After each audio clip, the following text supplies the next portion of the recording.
കേരളത്തിലെ എല്ലാ പ്രശ്നങ്ങളിലും UDF അധികാരത്തിൽ വന്നിരുന്നുവെങ്കിൽ ഇതൊന്നുമല്ല, ഇതിനപ്പുറം എന്തൊക്കെയോ മലമറിക്കുമെന്ന് പറഞ്ഞവരുടെ ഒക്കെ വായടപ്പിക്കുന്ന വിവരങ്ങളാണ് ഇപ്പോൾ പുറത്തു വന്നിരിക്കുന്നത്.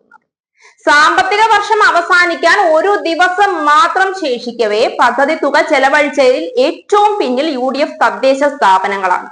ബജറ്റിൽ വകയിരുത്തിയ 7746.3 കോടി രൂപയിൽ 76.61% തുകയാണ് ഇതിനോടകം തദ്ദേശ സ്ഥാപനങ്ങൾ ആകെ ചെലവഴിച്ചത്.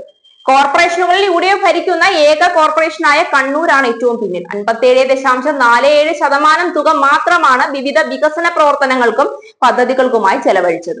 52.76 കോടി രൂപയാണ് ബജറ്റിൽ വകയിരുത്തിയിരുന്നത്. 30.32 കോടി രൂപ ചെലവഴിച്ചു. കേവലം ചില തദ്ദേശ സ്വയംഭരണ സ്ഥാപനങ്ങളുടെ പോലും നടത്തിപ്പ് ശരിയാം വിധം ചെയ്യാൻ കഴിവില്ലാത്ത കോൺഗ്രസുകാർ കേരളത്തിൽ എന്ത് വിപ്ലവം കൊണ്ടുവരുമെന്നാണ് പറയുന്നത് എന്ന് ഇനിയും മനസ്സിലാകുന്നില്ല.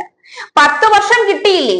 ഈ 10 വർഷം കൊണ്ടെങ്കിലും ചെറിയ ചില പഞ്ചായത്തുകളിലോ തദ്ദേശ സ്ഥാപനങ്ങളിലോ എങ്കിലും മര്യാദയ്ക്ക് ഓരോ കാര്യങ്ങൾ ചെയ്തു പഠിക്കാൻ പോലും കോൺഗ്രസിന് കഴിഞ്ഞിട്ടില്ല. ആടിനെ വളർത്താൻ കഴിവില്ലാത്തവൻ ആനയെ വാങ്ങിക്കേണ്ട എന്ത് കാര്യമാണുള്ളത്? ഇത്രയും കഴിവുകെട്ട ഒരു രാഷ്ട്രീയ പാർട്ടിക്ക് കേരളത്തിന്റെ അധികാരം എന്തുറപ്പിലാണ് കേരള ജനത വെച്ചു നീട്ടേണ്ടത്? നാണമില്ലല്ലോ കോൺഗ്രസുകാരെ? സ്വന്തം കഴിവുകേട് മാത്രം പൊതുജന സമക്ഷം ഇതുപോലെ ഓരോ അവസരങ്ങളിലും എത്തിക്കാൻ. കുറഞ്ഞ പക്ഷം ഒരു പഞ്ചായത്തിന്റെയെങ്കിലും ഭരണം ക്രിയാത്മകമായി നടത്താൻ കഴിയാത്തത് എന്തൊരു ഗതികേടും നാണക്കേടുമാണ്. കൊച്ചി 79.12%, കൊല്ലം 74.84%, തൃശൂർ 71.04%, തിരുവനന്തപുരം 66.17%, കോഴിക്കോട് 62.42% എന്നിങ്ങനെയാണ് മറ്റു കോർപ്പറേഷനുകളുടെ പദ്ധതി തുക വിനിയോഗം.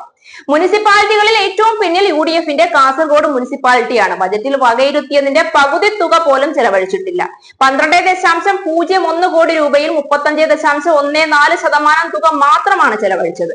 ഇടുക്കി ജില്ലയിലെ ഇടമലക്കുടിയിലാണ് ഗ്രാമപഞ്ചായത്തുകളിൽ ഏറ്റവും പിന്നിൽ. ഇവിടെയും ഭരണം UDFനാണ്. 47.66% തുക മാത്രമാണ് ഇതുവരെ ചെലവഴിച്ചത്. ഇവരൊക്കെയാണ് അധികാരത്തിൽ വന്നാൽ ആശമാർക്ക് എന്തോ പട്ടും വളയും കൊടുക്കുമെന്നൊക്കെ പറയുന്നത്.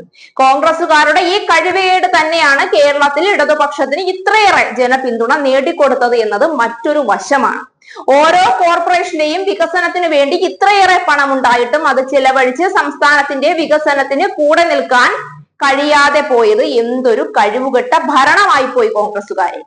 ഈ നിങ്ങളാണോ കേരളത്തിന്റെ അധികാരം പിടിക്കാൻ വേണ്ടി യാതൊരു ബോധവുമില്ലാത്ത രാഹുൽ ഗാന്ധിയെയും പ്രിയങ്ക ഗാന്ധിയെയും മുൻനിർത്തി ഇറങ്ങി തിരിച്ചിരിക്കുന്നത്?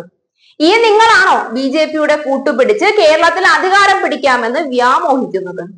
കുറഞ്ഞ പക്ഷം ഒരു പഞ്ചായത്തിന്റെയെങ്കിലും ഭരണം വൃത്തിയായി നടത്തി കാണിച്ചിട്ട് വേണം കേരളത്തിന്റെ അധികാരം പിടിക്കാൻ വോട്ടു തേടി പൊതുജനത്തിന്റെ അടുത്തേക്ക് ചെല്ലേണ്ടത്. അല്ലെങ്കിൽ അവർ കാർക്കിച്ചു തുപ്പുമെന്ന കാര്യം നിസ്സംശയം പറയാം. കേരള സംസ്ഥാനത്തിന്റെ വികസനത്തിന് വേണ്ടി ചിലവഴിക്കേണ്ട തുകയാണ് ഇതുപോലെ എവിടെയും എത്താതെ ഇല്ലാതായി പോയത്. കേരളത്തിലെ സാധാരണക്കാരുടെ സൗകര്യങ്ങളായിരുന്നു ഇതുകൊണ്ട് മെച്ചപ്പെടേണ്ടത്. കഷ്ടമാണ് കോൺഗ്രസുകാരെ നിങ്ങളുടെ കാര്യം.